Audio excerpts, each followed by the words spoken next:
mapanghusga.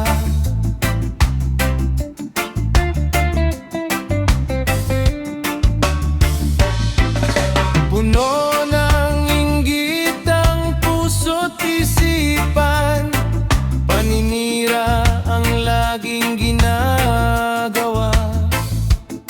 Ngunit ang katotohanan ay di matatakpan.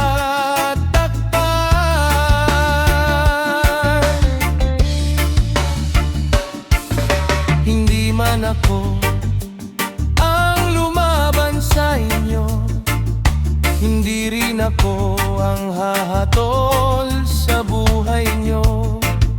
Tahimik akong lalakad sa tamang landas, dahil ang Diyos ang nakakaalam ng lahat.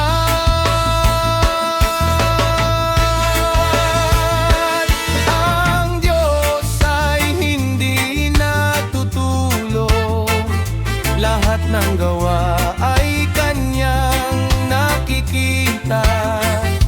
Ang kabutihan ay Kanyang pinagpapala, at ang mali may sariling kapalit sa tamang panahon.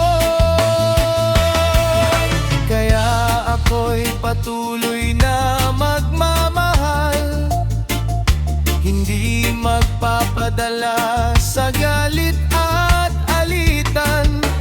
Sa Diyos ko iiwan ang bawat sugat, dahil Siya ang tunay na makatarungan.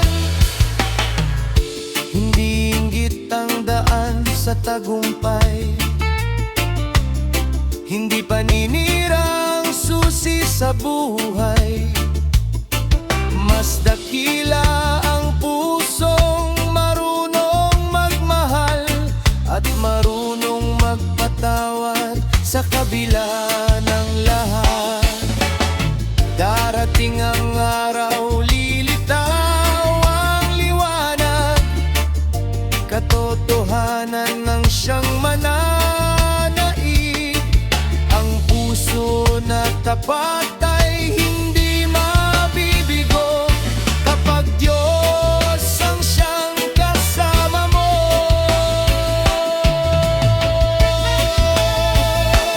Ang Diyos ay hindi natutulog, hindi niya kinakalimutan ang katotohanan. Kaya magpapatuloy akong may kababang loob, at iiwan sa Kanya ang bawat laban.